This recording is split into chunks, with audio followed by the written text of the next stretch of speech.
Good afternoon, everybody.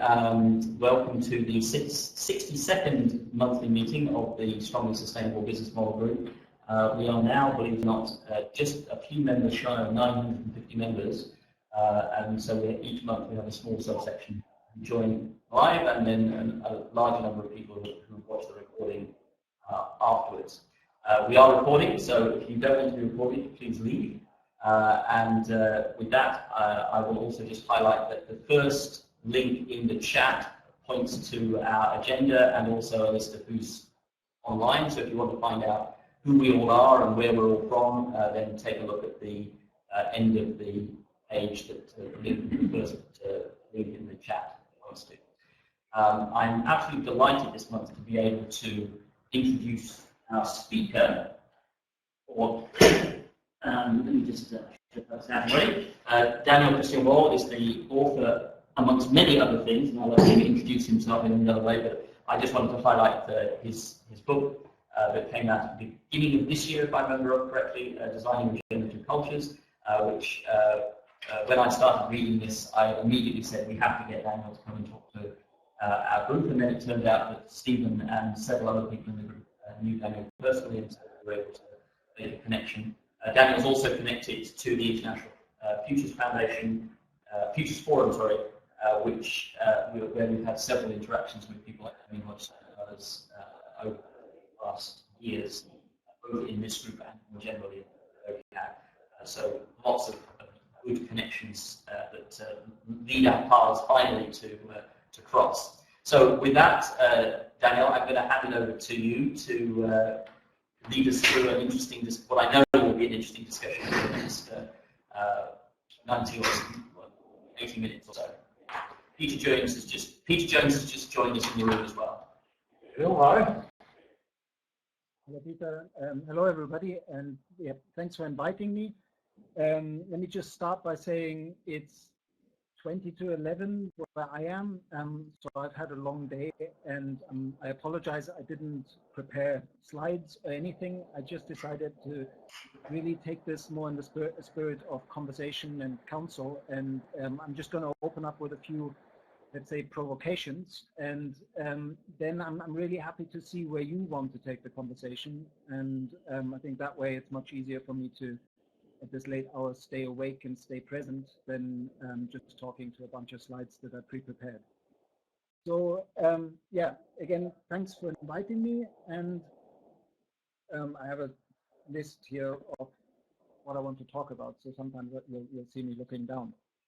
So basically, Anthony invited me to speak about regenerative business models, and I already need to bend that invitation a little bit at the start, because there are other people like Ethan Rowland and Gregory Lumley who's written a book on regenerative enterprises, or Carol Sanford has worked for the last 40 years in working with this notion of transforming business, and in recent years called it regenerative business, and runs the Regenerative Business Summit.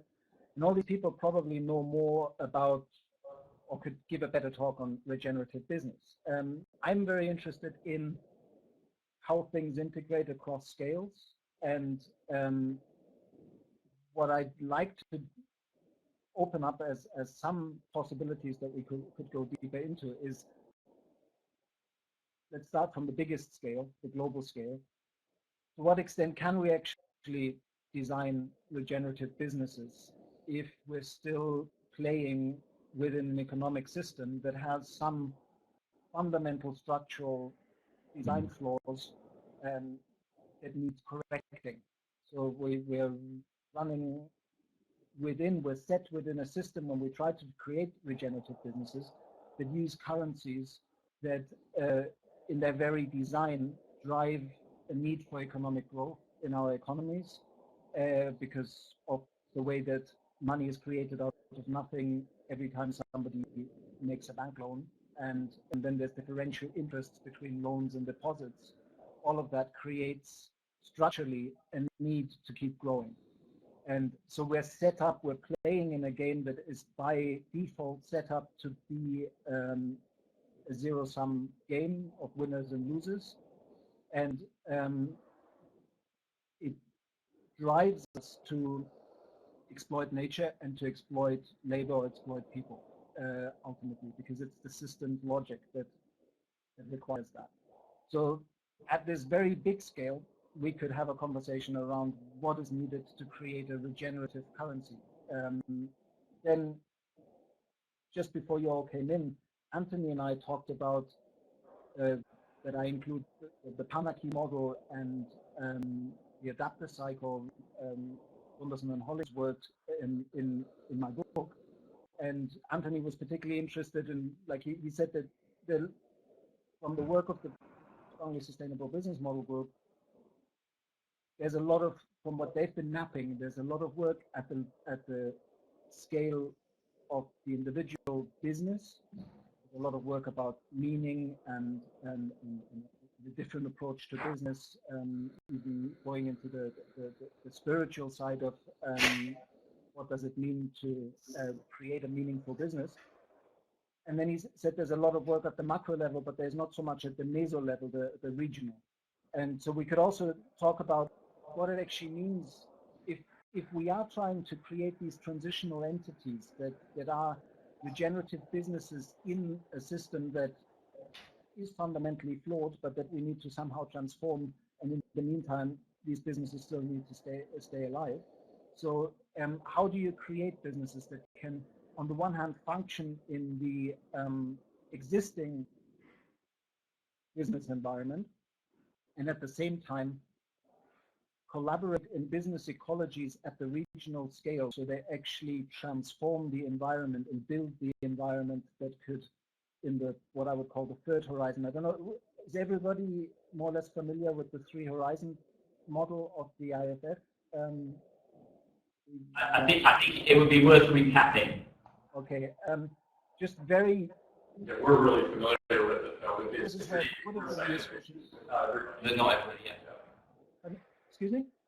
Some people in the room are very familiar with it. Other people won't know it at all. So a brief recap would be useful.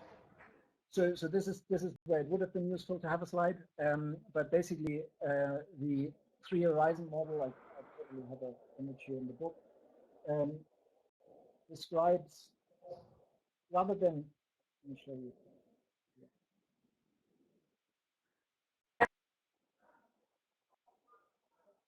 Oops. You can see these three lines, and the red line is kind of business as usual. This axis is prevalence, and I won't do it with the book. I'm just talking through it. Basically, the three horizons map three different perspectives of the future in the present.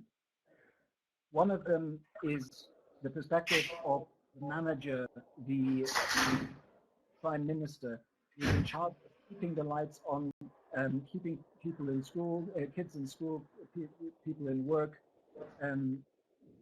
keeping the infrastructure running, whether it's at the business level or the city level or the national level. And so their job is really sustaining innovation to keep things running as it is. But things transform, so this system is sooner or later going to decline. Then there's the third horizon, which is the horizon of the visionary who sees a transformative system that is fundamentally regenerative and answers all the shortcomings of the current first horizon. And what bridges between the two of them is the second horizon of the entrepreneur and innovator that focuses on disruptive innovation, creating new kinds of, like, working with existing business opportunities in the now to create either the stepping stones to the third horizon, or in some cases, these innovations then get captured by business as usual and just prolong the first horizon and the business as usual longer. It's a little bit of a complex system to describe without going into more detail, but I'll just not mention this terminology for the rest of the talk then.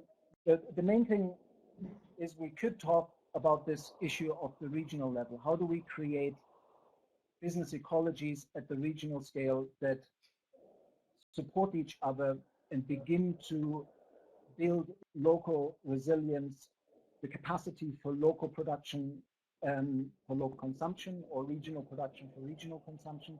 Because there's some fundamental assumptions here, if you look at the current global situation, that we will have to re-regionalize and relocalize, because currently we're shipping too much material unnecessarily across the globe, and the energy costs and the externalized costs that are involved in that are just not sustainable anymore.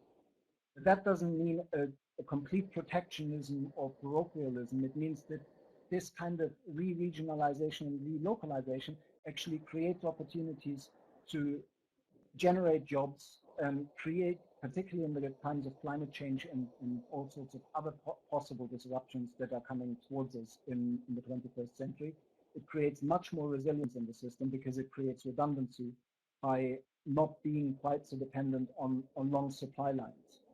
So in that mesoscale, there's a lot of opportunity that we could explore for regenerative businesses to act. It's about moving back to the material, like changing the fundamental material culture that our businesses depend upon, whether it's the energy transition, moving from fossil energies to renewable energies, or also the materials transition, because so many of pretty much all of the materials we use are somehow byproducts of the fossil fuel industry. And if we try to stick with the Paris Agreement or even improve upon it and stay under 1.5 degrees, we simply cannot afford to burn the fossil fuels, whether it's coal or oil, that are already above ground. So it's not a question about peak oil and when it's coming. We know, scientific consensus agrees that we need to change the basis of our material culture, because we cannot continue burning the fuels we are currently burning. And in that, there's a massive opportunity, because there's an opportunity to do large-scale ecosystems regeneration, both for increased biodiversity and increasing standing forests and creating bigger biosphere reserves in order to capture carbon from the atmosphere and begin the process of reversing global warming. But in that, there's also potential of creating analog forests and systems of food and biomaterials production that allow us to create these diversified regional enterprises. So if you want to go into that, that will be another option on the menu I'm putting out for us in this conversation. And then we could also talk about a theory that a friend of mine from the International Futures Forum has been working on for quite some time, which ultimately says that in the long-range innovation, if we really want to create a regenerative production system, we actually need to look at what elements are abundant in nature and will not run out, because so many of our elements that we depend upon in our material culture are non-renewable resources. And we already see resource wars all around the globe for coltan and materials that are in smartphones and touchscreens. And we'll see more and more of this resource competition if we create and make ourselves dependent on what the World Society of Chemistry called endangered elements. I don't know if you've seen this table from the Royal Chemical Society. It basically shows that scientists disagree on whether it's in 20 years, 30 years, or 50 years, but we're beginning to run out many of the key elements that our high technology is made from. And so Ian Page from the IFF has been promoting a theory called CHON, carbon, oxygen, hydrogen, and nitrogen, being the four elements that nature builds with. And in a very long-range innovation futurist thinking, basically suggested that what we need to work on is a system where all our products are made from these four elements and can somehow be melted down to be remade in a regionalized circular economy way using renewable energy. And that's a massive innovation opportunity and the potential for creating regenerative enterprises. And then maybe as a last option on the menu would be the more worldview and value system change that we need to undergo. So the framing that Charles Eisenstein has popularized with this, from the story of separation to the story of interbeing. How do we create business models that actually aren't based on so many assumptions that we just repeat because we have them, we sort of absorb them by cultural osmosis. These ideas that nature is red in tooth and claw, that competition is the driver of biological evolution, which is, as a biologist, my original training is in biology. Any systems biologist will tell you that if you quantified all the interactions in an ecosystem, there are far more collaborative interactions that are aimed at optimizing the health of the system as a whole than there are individual competitive interactions. And so it's not saying that there isn't competition in nature, but I always use the image of when you stand at the sea and you see the waves crashing, the waves focus your attention. And so you could say the sea is all waves, but really the ocean is very, very deep, and all that water is a sea of collaboration, symbiosis, and systems optimization. Life creates conditions conducive to life is the keynote of biomimicry. And I think Janine Benyus really hit the nail on the head. For me, regenerative businesses are businesses that create conditions conducive to life. So yeah, I'll leave it at that and look forward to getting some questions, because I'm better in the interaction rather than giving you a long spiel without hearing your voices.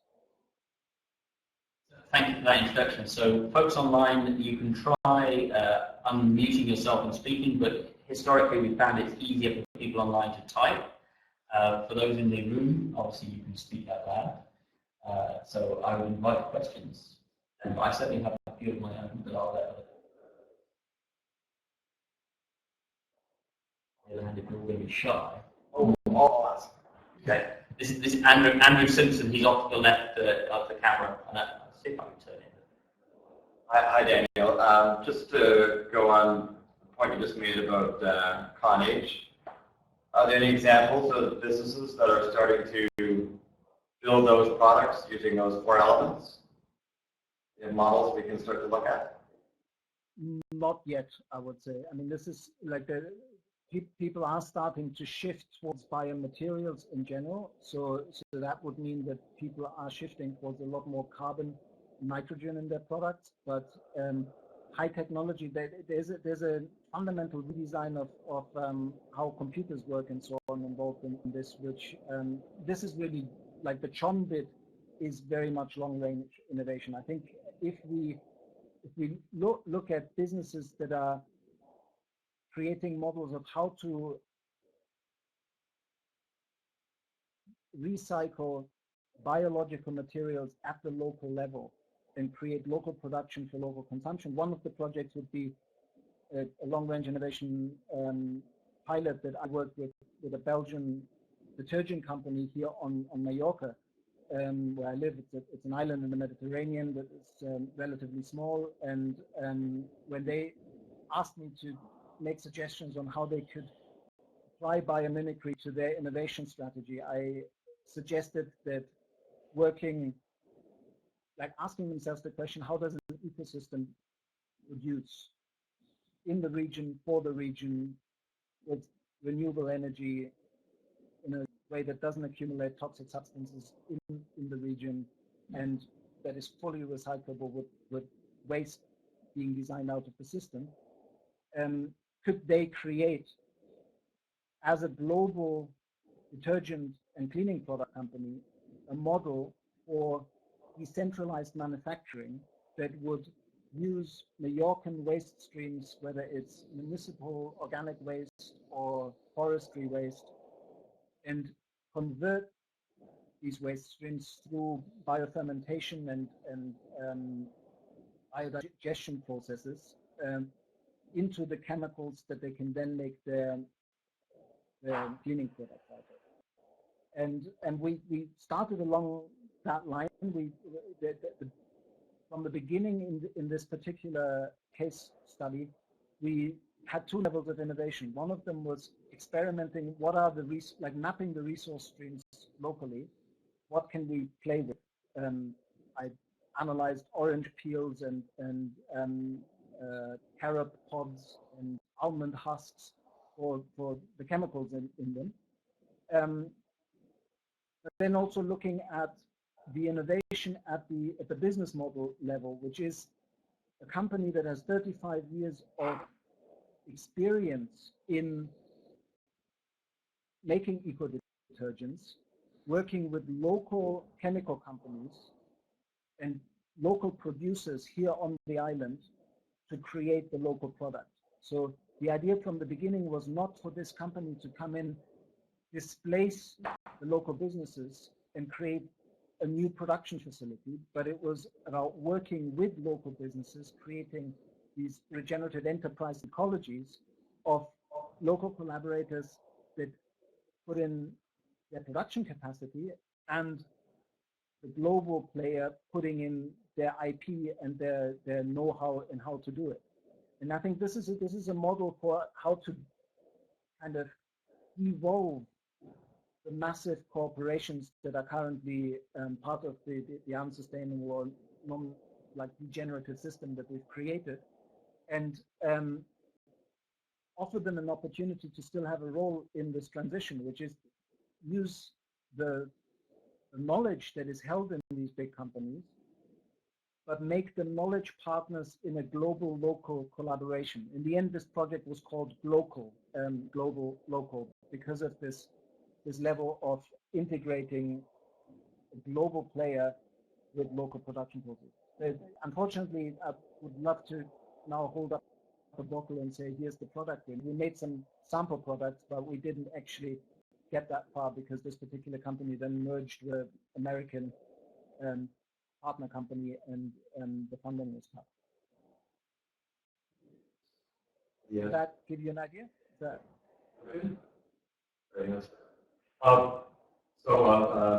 Let me just say, this is Peter. So thanks for the talk to set up the values and vision and a lot of the ideas that I think we share in common. The idea of a localized regionalism and moving toward regenerative economies at regional levels is one that resonates with a lot of us. There are political difficulties and implications in transitioning to that type of framework, although it is already working in a lot of places. So I'm glad to hear how you're working those types of models. You also mentioned in your answer to Andrew, I think a key to one of the things I wanted to pick up on, which is distributed manufacturing and how that might work in these types of regional models.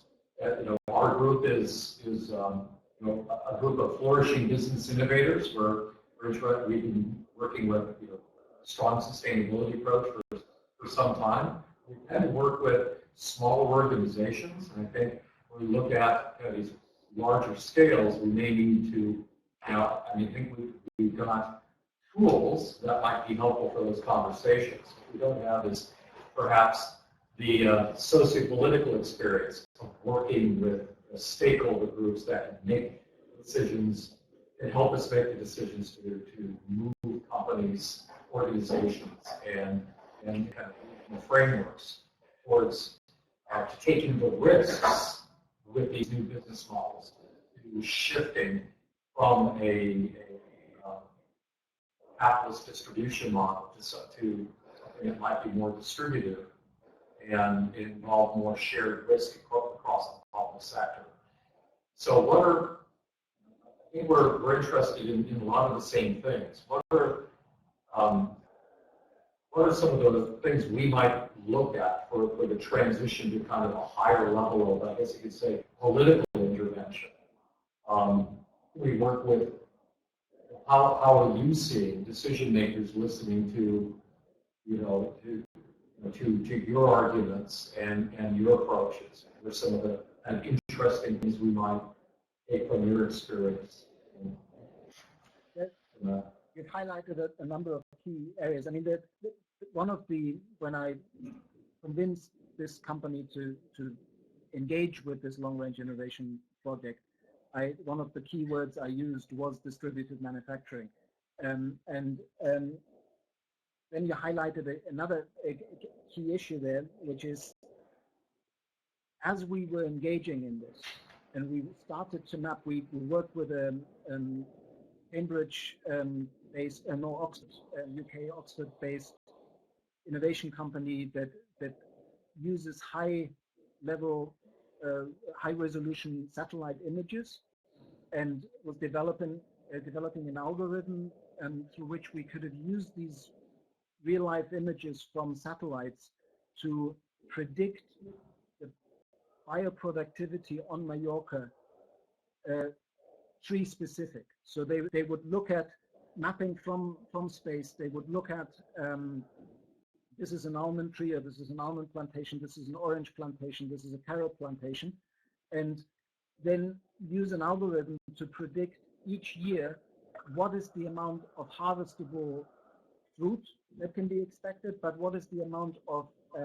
cutoff, like which means when they prune the trees. So how much wood might we get of it? How many almond shells will we get of these almonds? The point was we didn't want to compete with food, so we didn't want to grow any material that was actually use any material that was edible. We just wanted to use the byproducts. But as soon as you start doing that, you realize that just as in an ecosystem, things flow through the trophic levels, energy and materials flow through the trophic levels in such a way that they get used multiple times and create multiple products. If there is no policy regulation, and this is where I'm coming to an answer to your question, if you don't do the multi-stakeholder conversation, putting all the businesses around the table and the local and regional government, and then you create a system of prioritizing what are the key products that this region needs to produce, and what are the key resources that can be found locally and regenerated locally that we can produce these from, and then which are the processes that get to these products first, second, and third. Like right here at the local example, it's becoming fashionable to look at biomass as a cheap source of energy, so-called bioenergy for burning.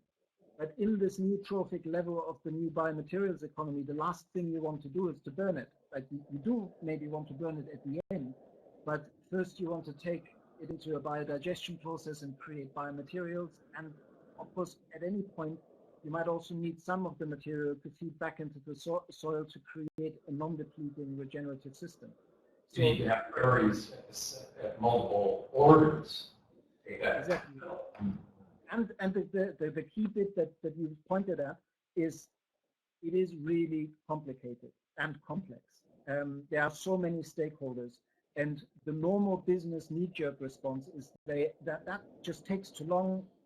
We want to get that many people around the table to agree on something. There'll be too many social human issues to overcome, as well as the economic issues, and people basically don't engage with it. But I think that's ultimately, if we want to move to a regenerative culture, we need to not shy away from the complexity, but actually face the complexity head on, and develop the muscle to have these large-scale stakeholder processes that involve policymakers, involve local businesses, and create a healthy global-local exchange. Because I'm not in any way promoting that we only need to produce locally and regionally. And the important bit is that we can learn across region, and that knowledge exchange and technology exchange has to be global.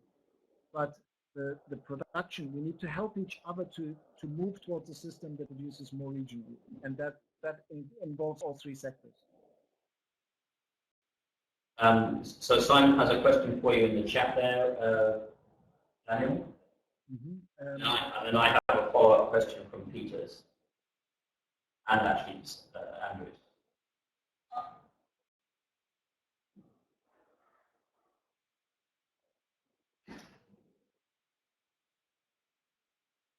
Recycling. Okay, maybe I'll read it out. We are now starting to see companies really developing good recycling technology, but the companies who have waste do not always want to pay to remove the waste sustainably. Is there a win-win business model? Yes, and I think the second book that Bill McDonough and Michael Braungart wrote, The Upcycle, and the distinction between upcycling and downcycling when you talk about recycling is really important there. And most products, and this is also where this John idea is ultimately going, that the physics of recycling is just another loop, a few loops before the landfill. The physics of that whole recycling industry, but I don't, Ian Page has done the chemistry and the physics behind this when he developed the John theory, but basically his argument is that we will not be able to create a system that will minutely recycle different components in such a way that we just have 50 different recycling lines of all these components. We need to simplify the components we build with and create new products with these more basic elements. And so, as an answer to your question, Simon, I think that there's, on the one hand, we need to look at the long-range innovation to minimize the amount of elements we're building with. And then, yes, in the short term, in the transition economy, there is a great opportunity to create win-win solutions around matching. Like, for example, in Britain, there's something called the Industrial Symbiosis Network that is basically an industrial dating agency where, because the government has created a landfill tax and charges big companies to remove their wastes, they now have an interest that somebody comes and just picks it up because they want to do something with it. And so this network is basically an industrial dating agency where somebody who has a waste stream says, we are producing 50 tons of PVC plastic wrapping waste from one of our shipping processes. And another company, in this case it was Leyland, the van producer, makes bumpers out of PVC. And so they took the plastic wrapping and used it for that, to melt it down to create their bumpers. So that, I think, I don't know to what extent that exists in Brazil yet, but the whole concept of industrial ecology, industrial symbiosis, has a lot to offer in this transition. But I think we, in the long range, need to be careful about what we recycle and how we recycle and at what energy cost. So I wanted to go back to the regional aspect of this. One idea that we floated around since you have the biological background, I'd be really interested in your perspective on this, was trying to apply the concept of a biome to business. And it strikes me that a lot of the ideas of biobiology could be used to frame many of the questions, many of the components of the answers you've just been giving to some of these other concepts to help us come up with, what is a sensible regional boundary for a regional scope, geographic scope for an enterprise. So I'm just interested in your reaction to that idea of biomes for business. I think we need to distinguish between biome and bioregion in this. I need to do that in order to give you an answer. I know that the Biomimicry Institute did a piece of work on the temperate forest biome, which is the band of a certain climate that runs around the globe. In a similar way, you could do a project on the Mediterranean biome. which would connect where I live in the Mediterranean with parts of California and parts of South Africa and parts of Australia, who have very similar climates and very similar conditions. And this is where I think, while in my book I always say that regenerative solutions are elegant solutions carefully adapted to the biocultural uniqueness of place, and that they have to grow out of place. But at the same time, because when we look at biomes, they are relatively similar. So I do believe that an innovator in California can learn from an innovator in Spain and vice versa. And similarly, somebody in Canada can learn from somebody in northern Scotland or in Scandinavia, and vice versa. But the question, as I understood you were pointing towards, is more this, I would call that more the concept of the bioregion. What is the biologically and ecologically definable region and scale at which we can create these circular biomaterials, regionally focused new economies? And for me personally, that was the reason why I moved to this island that I live on now for the last 7 years, Mallorca, because it is, there's a long history to the bioregional idea. It started with Peter Berg and Planet Drum Foundation and Raymond Dasmond, and when Ian McHart gave the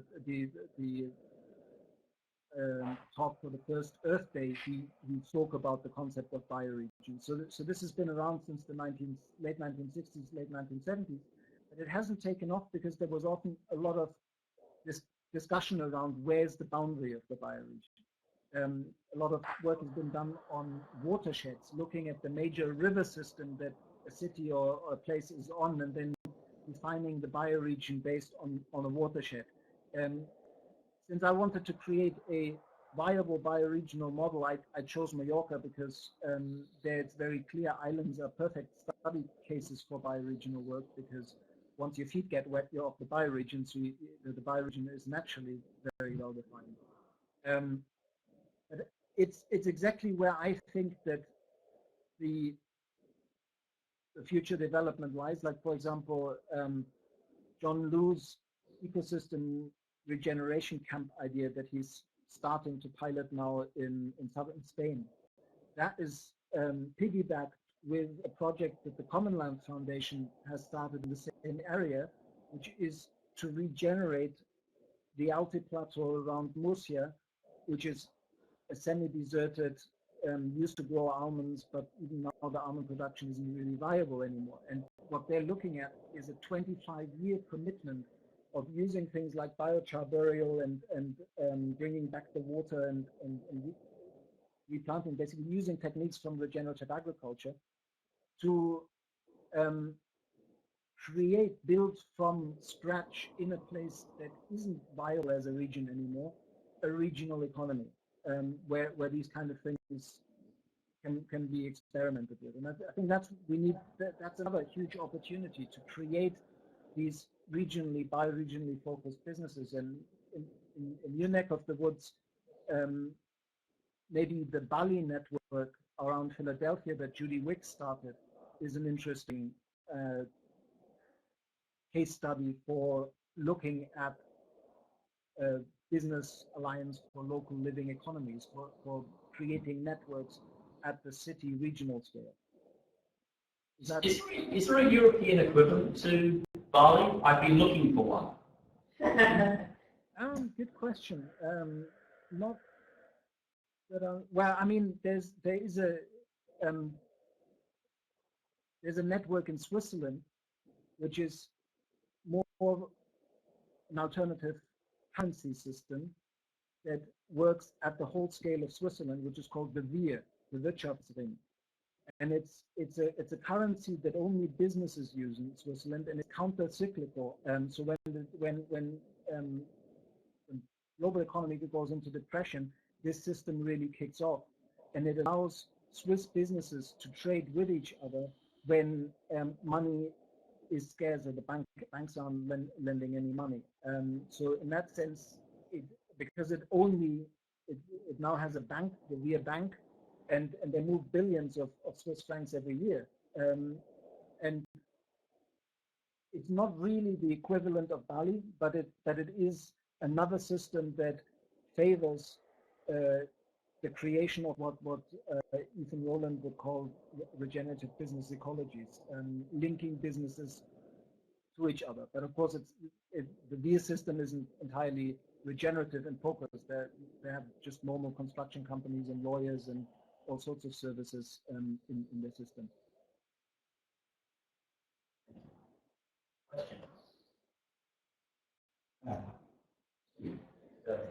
Daniel, I'd like to return a little earlier in the conversation when you were speaking about the challenge of stakeholder complexity. Yeah. And if we are to begin this process of re-regionalizing or relocalizing business value chains, then we will be faced with that challenge of conflicting interests, multiple stakeholders, process engagement challenges. There's a whole host of challenges to be overcome. And I wondered, from your perspective, I haven't read your book yet. I've dipped into it on some occasions, but I haven't seen anything about governance. I wonder if you might be able to say a little bit about governance and how does one achieve legitimacy in the process of repowering and re-regionalizing business in your view? Wow. And think about this for a minute. The first thing that comes up is when you look at a lot of the work that Carol Sanford or Ethan Rowland, Jack Landua, or even the people from the Regenesis group are doing. One thing that is a common factor among all of them is that they point out that if you want to engage in regenerative business work, you have to start with personal development. And I'm not evading your question. I'm saying that if we want to create these complex multi-stakeholder processes, we need to work in terms of education, rechanging the story that informs the way we do business, but also like the personal development to really learn how to engage in multi-stakeholder work, how to access collective intelligence in a system. And I think we are beginning to experiment with technologies, social technologies that allow us to do that. I've spent quite a bit of time in a more grassroots environment with the Global Eco-Village Network and Transition Town and the Transition Town Network, and also lived in an intentional community for a number of years. And we've seen an evolution from going from consensus-based decision-making processes to new systems like holacracy and sociocracy that I don't claim to be an expert of, but they do. We ran an electric carpool at Findhorn using sociocracy as our decision-making tool, and our meetings were half the time that they were before that, and quite effective as a system. So what you said earlier also about this issue, there is a kind of catch-22 between the political and the production and consumption aspect of relocalization. There's this concept of subsidiarity, which is a political concept.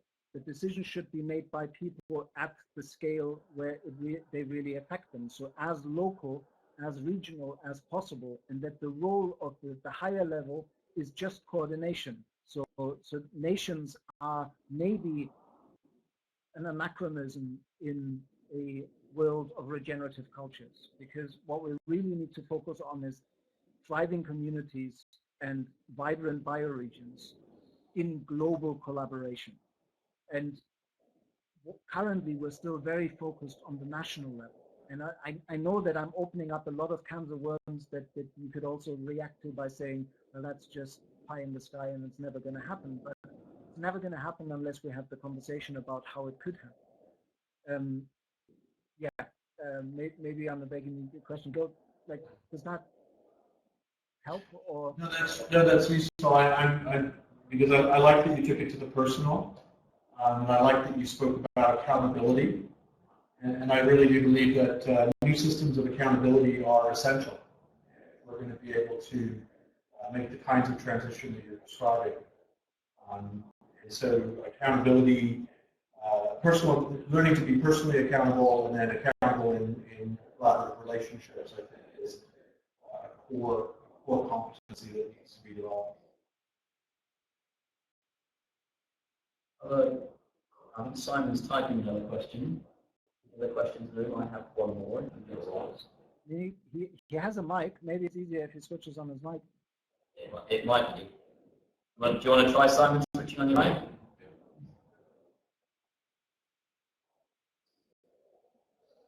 He's still typing. Okay. So while he's doing that, so I wanted back to the Chon model. Thank you for introducing that. I'm familiar with the work that the Natural Step has done on historic concentrations as a way of guiding material choice. So, for example, there's an abundance in the biosphere of iron, for example, and aluminum, and the Natural Step would tend to suggest, therefore, that using materials like that is compatible with life, because those materials are already well understood by life, and life can deal with those in a way that introduced materials like plastics, for example, like can't. And I just was curious about how you see that that approach compared to the Chon approach. Is it perhaps a stepping stone, or is it completely alternative? I'm curious as to how those two approaches compare. The work that Ian Page has done, he's actually gone through the entire periodic table, and he's looked at depletion curves for all the elements, and he makes the distinction that if you have the ore pyramid, you basically have at the very top, you have the easy high quality ore that is easy to access and easy to mine. And when we have these conversations about when is a certain element going to run out and is it fully recyclable, we often confuse the total reserves of a particular element that have been catalogued on the planet with the actual reserves that we can access. And there are different cutoff points, which is the mineralogical cutoff point, meaning when it's in so little, when it's so diluted that you have to move so much earth to get to the mineral that it's not viable anymore from the production process. That's one cutoff point. But the cutoff point that is higher is the energetic limit. Like particularly in an energy constrained future where we can't afford to burn fossil fuels anymore and save of a miracle technology, we'll just have to do with with less highly energy intensive production processes.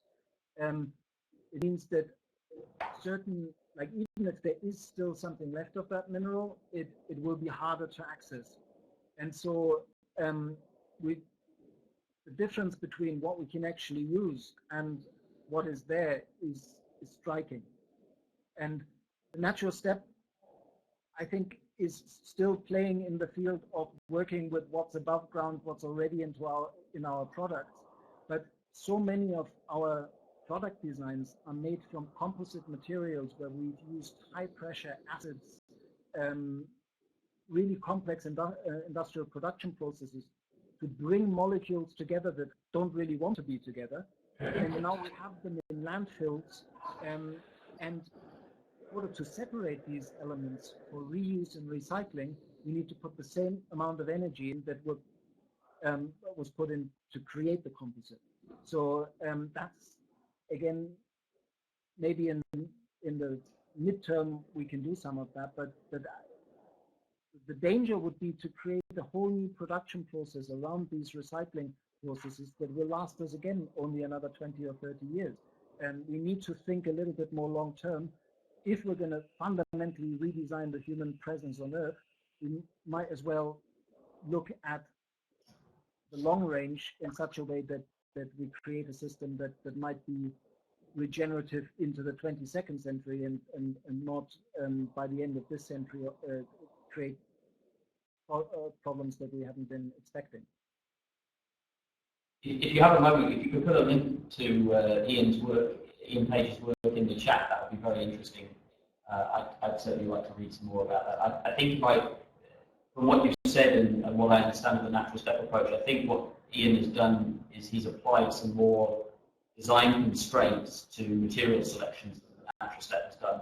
The natural step was really just thinking about, from a life perspective, conditions required for life. What are the materials in what levels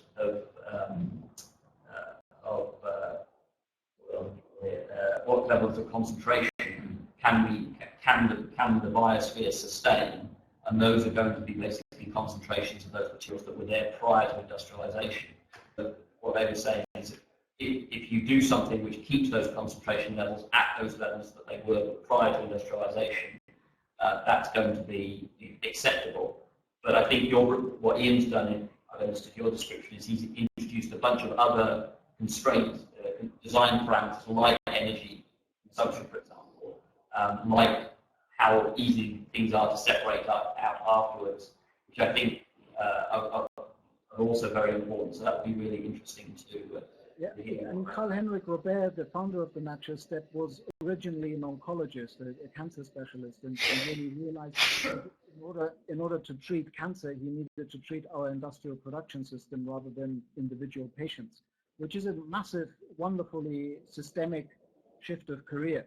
And I really think that the Natural Step has done a lot of good, but it is, I mean, one of the things of not taking more materials out of the Earth crust and recycling what's already above Earth makes sense.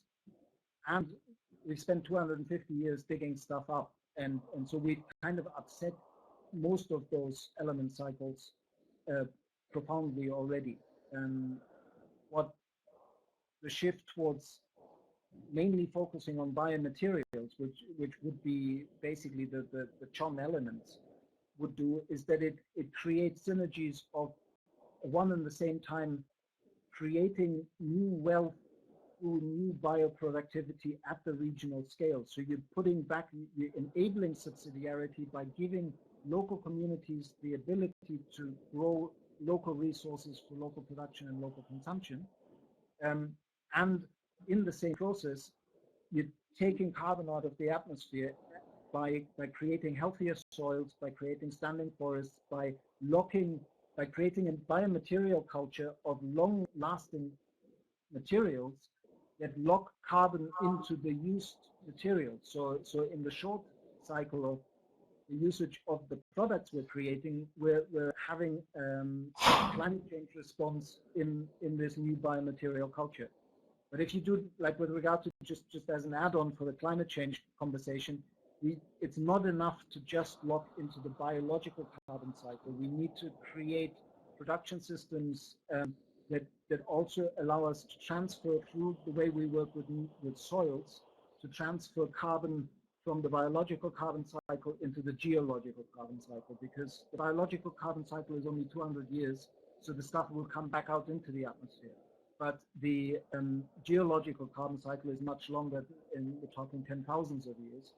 And there are ways of including fungal mycelia and microbiological processes in the soil that allow us to, I think it's called oxalate sequestration.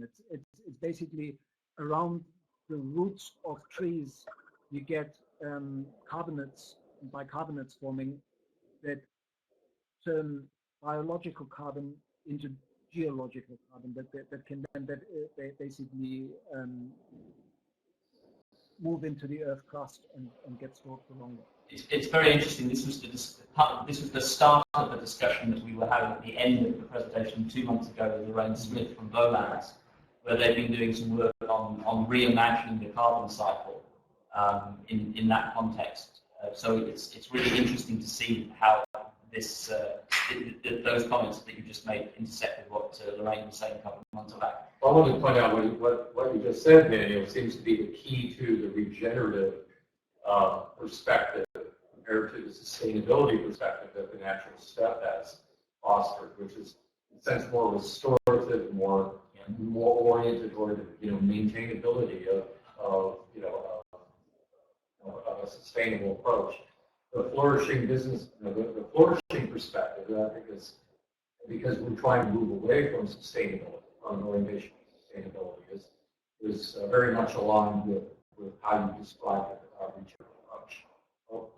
Well, I think maybe one of the things we've been missing because of our focus on business systems and on social ecologies, policy systems, is that while we respect and work with natural science, we haven't really developed this kind of corpus of knowledge of support for a flourish for this kind of regenerative approach that is flourishing in terms of material development. So this has been kind of a light switch has gone on for me about really where you're coming from with regenerativity. And it seems to be one of the conversations we need to be advancing to replace sustainability in the minds of policy decision makers. We're never going to get there with the sustainability. Yeah, yes, and yeah, I would say, because I think it's what I very much like about Bill Reed's model of the regenerative design framework is that it offers a spectrum in which each one of the steps is valued. So I would caution against whether we go from sustainable to flourishing or sustainable to regenerative. I mean, these names are not that important to my mind, but what Bill Reed points out is that if you go from business as usual, which is staying within legal limits, doing what the regulator allows you to do, and not much more. Then you move beyond that to green, where you get all sorts of certification standards, and people make money by creating yet another certification system, and you're certified to be better than business as usual. So you do a little less damage, you pollute a little less, you use a little less energy, emit a little less carbon, and maybe pay a little bit of attention to your human resources and work with your employees. Then you go to sustainable, which Bill McDonough calls 100% less bad. It's the neutral point where you're not adding any more damage to the system, but since we've added, depending on where you start counting, 250 years of damage since the Industrial Revolution, or 5,000 years of damage since the beginning of agriculture, or 8,000, it's not enough to do that. We've denuded the planet of half of its forest in the last century and a half, and we're actually going to have an oxygen problem on this planet if we don't rapidly reforest. So the next step from this neutral point of not doing any more damage, but it still values that sustainable is a step on this journey and important, is restorative, which can be done still in the mindset of humanity over nature, or man above nature. I'm saying man on purpose here, because it's often men who have created this attitude towards engineering ecosystems, creating large-scale responses. How do we scale it up? Planting 1 million trees in an area where these trees can't grow. So then he says the next step that is really important to reach regenerative is this reconciliatory step that is more of an internal, a worldview value system change, where you honor that as biological beings, culture is an epiphenomenon of nature, and that we are fundamentally dependent and interconnected to the planetary life support system, and that the only way we will ever create any lasting value in any business or for any society is by increasing planetary bioproductivity, by bringing carbon into the soil and creating richer soils, bigger forests, more bioproductivity. Life is a syntropic force on planet Earth. It runs against entropy. And we can take that role as human beings seriously and actually become an active syntropic force. But we can only do that if we don't make the mistake, like even biomimicry in the language says learning from nature. What we need to do is to learn to design as nature, because that's what we are. We're integral participants in this fundamentally interconnected whole that we call nature. So yeah, the flourishing conversation, I didn't include any of this flourishing work in my book because I only came across John Ehrenfeld's book after I wrote my book, and then I had an exchange with him. But it's very close to regenerative, but I need to look into the flourishing conversation into more detail to distinguish whether there are nuances of difference. So I think I'd already mentioned this to you, Daniel, but John Ehrenfeld is a keynote speaker at the Relating Systems Thinking and Design Conference in Oslo in October, and Peter and I and many others here will be at that. So this might be a good place to meet up and have that conversation together. I just wanted to note that Peter and I have a joke that no good conversation about sustainability, flourishing, regeneration should ever go past without bringing up non-equilibrium thermodynamics. So I thank you for bringing that up into this conversation today. So that's good. Okay. Any other questions? I think, Simon, your comments I read through your comments in the chat, and I think you were making a comment rather than asking a question. But Simon was just rating what's going on in Brazil, which is where he's based, and the fact that there's a huge amount of social and political regeneration that's going on in the political business sphere. And what that is triggering is it's triggering businesses to actually ask for training on ethics, which of course is a conversation about worldviews, which is leading them to be able to position conversations about ecological values. And then he's noting that the governance aspect of a flourishing business canvas can really help open up discussions around the social and ecological. So thank you, Simon, for sharing that Brazilian perspective, and I can certainly see how that flows from one to the other. Daniel, I'll give you a chance to comment on that. It just reminds me of the conversation that Simon and I had with Fritjof Capra on Saturday, where we started off on Fritjof's request to talking about the Earth Charter. And I think that's actually a really nice impulse that Fritjof gave us there, because I was involved a little bit with promoting the Earth Charter when it came out in 2000. And it is a wonderful document that has been created over a long period of time with a really big participatory process involving thousands of people from around the globe, and not just scientists, but local community activists and indigenous people from around the world. And it does set out a basic set of values that most people would find hard not to sign up to. And we do need some kind of value guidance basis to be able to, like, if we can agree on something like the Earth Charter, we can then say, so what, and where do we go next? So for me, like, one of the things we came to in this conversation with Fritjof was that lobbying to get the United Nations to not just promote the SDGs as a sort of technical stepping stones towards how to create a more regenerative and sustainable human presence on Earth, but to actually push or bring back the Earth Charter as a binding United Nations document would be an interesting pathway. I don't know if you've had a chance to read the Earth Charter, but I highly recommend it. Again, if you could put a link in the chat to that would be great.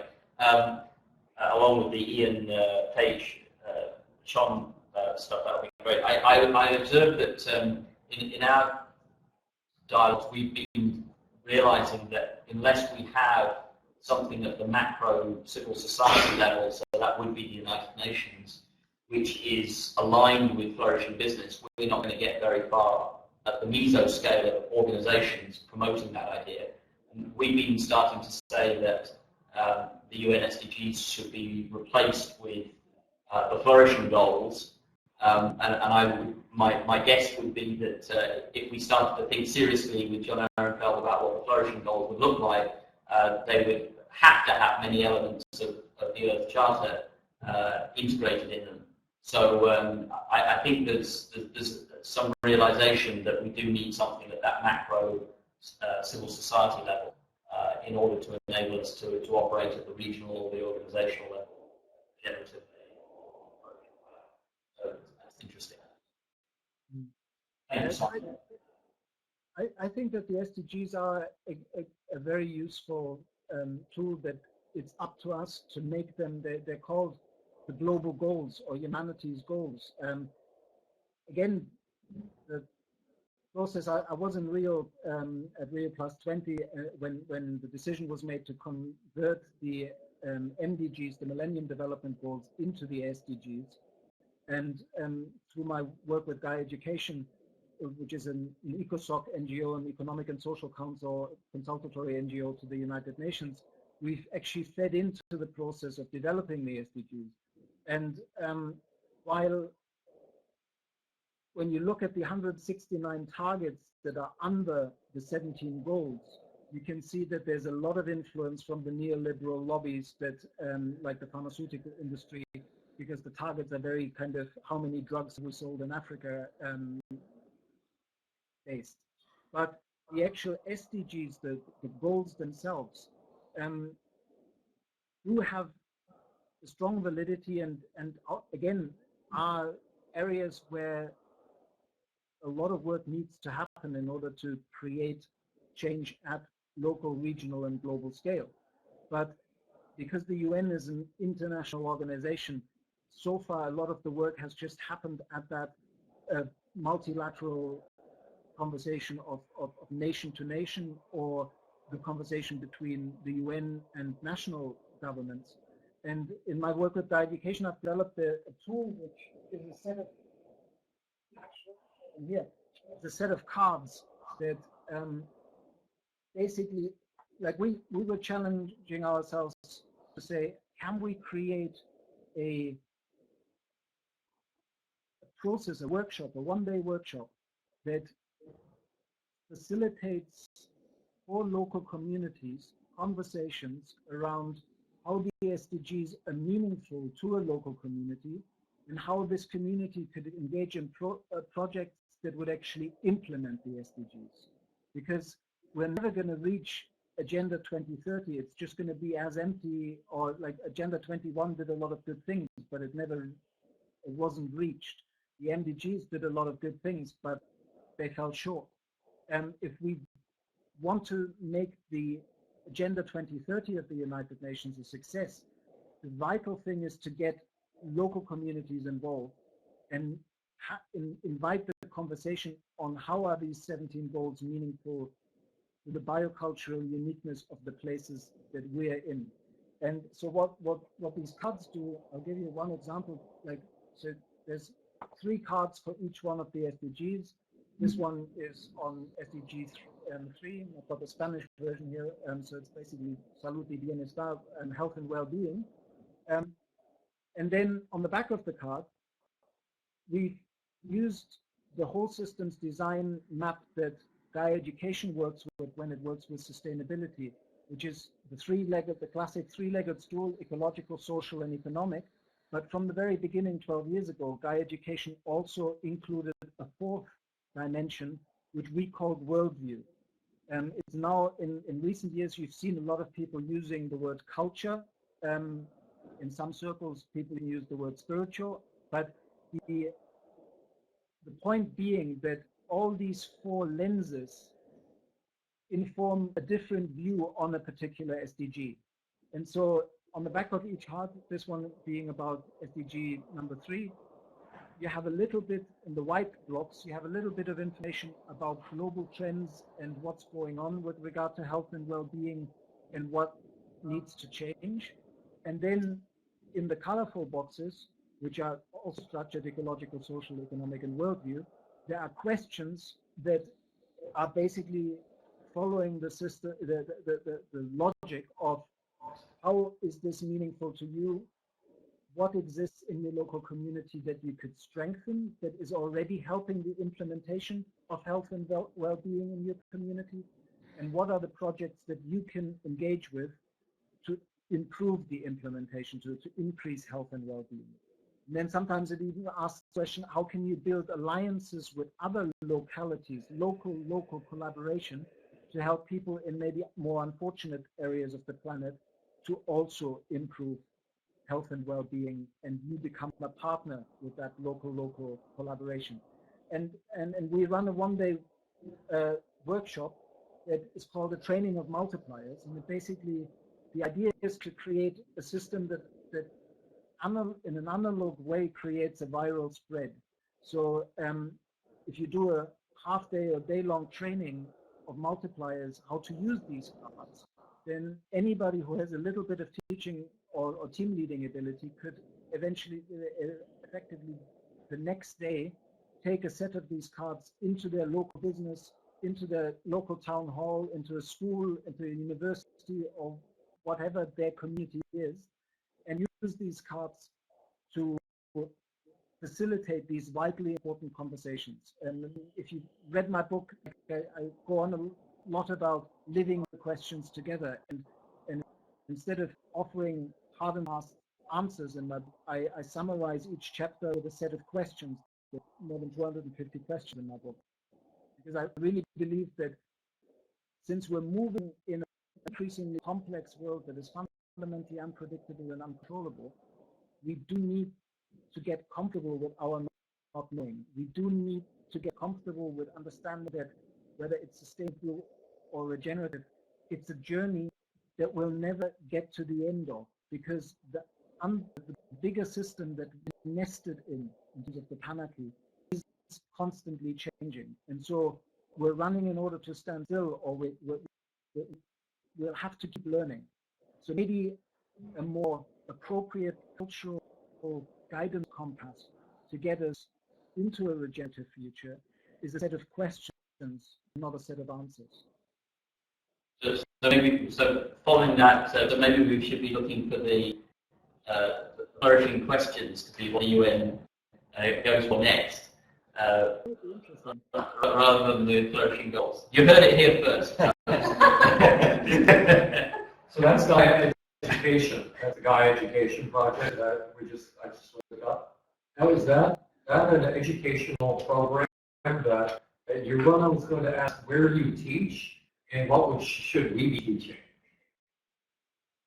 Where we teach Gaia Education is an organization, if you haven't heard of it yet, we've been around for 13 years, and we teach, we've reached learners from 108 nations around the globe.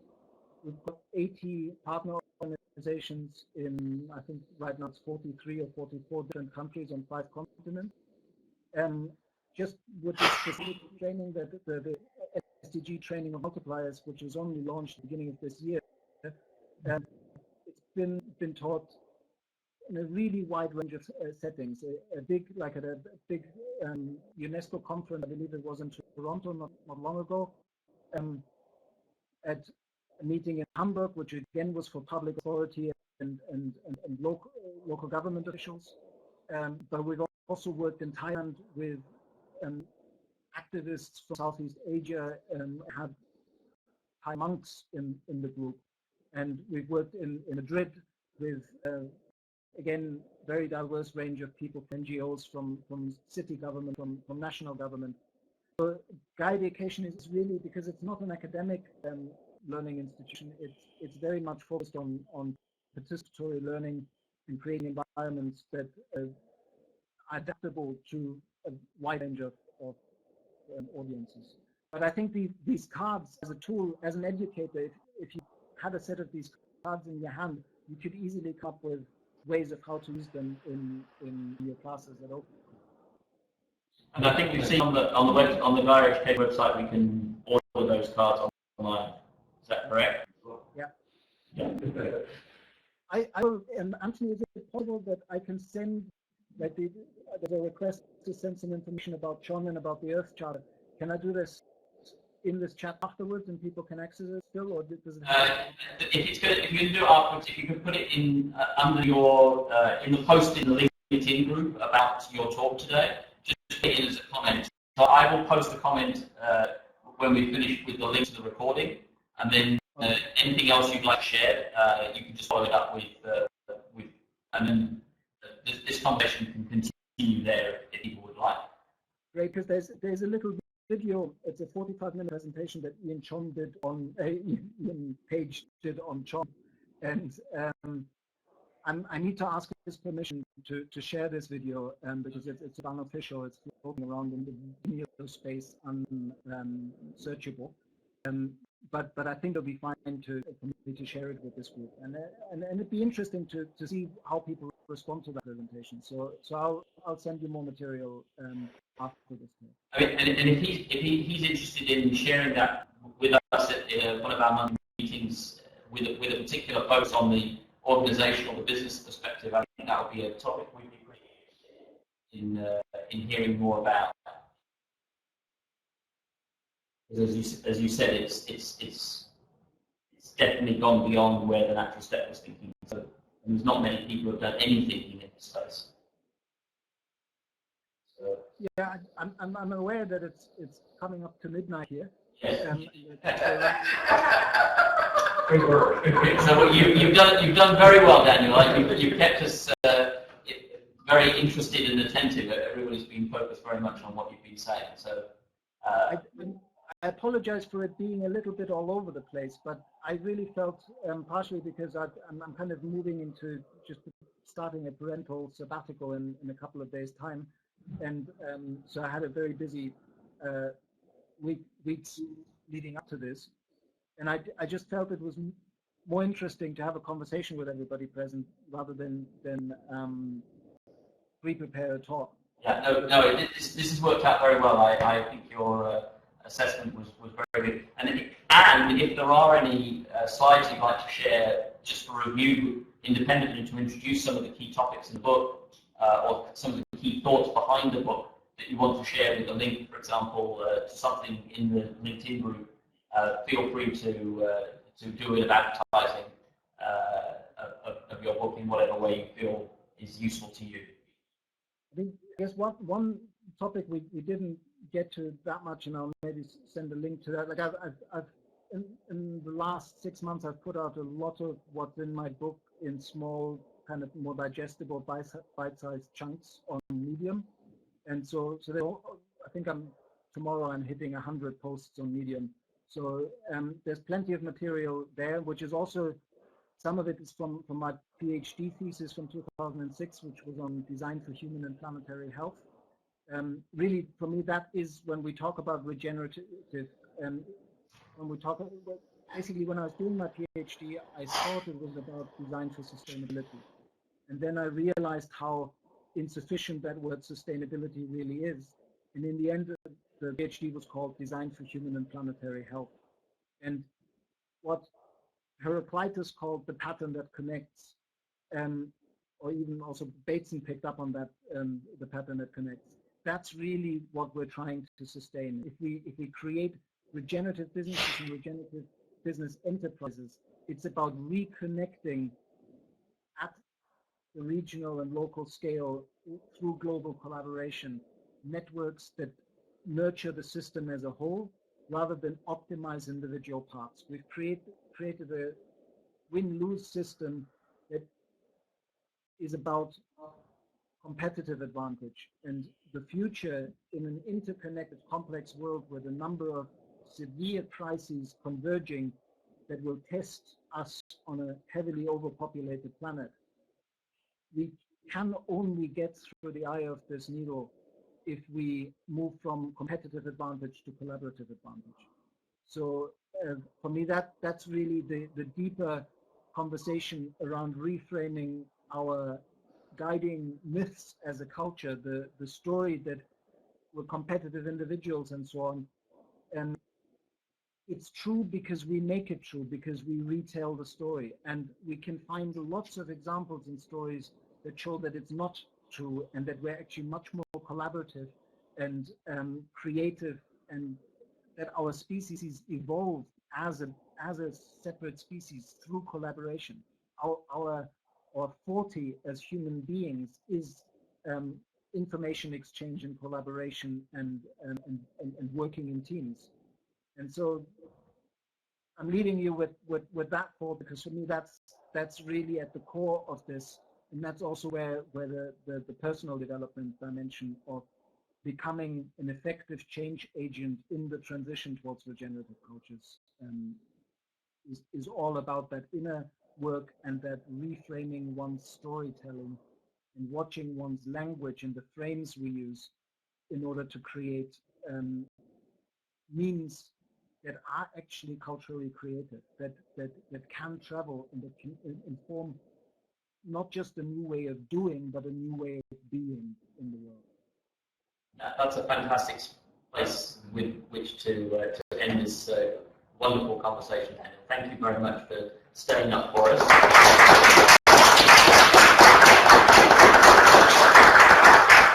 And we look forward to your follow-ups for things that we should pay attention to in LinkedIn, and the recording will be available momentarily. Okay, thank you very much again, Daniel. Sleep well. Thank you. Thank you. Bye-bye. Bye-bye.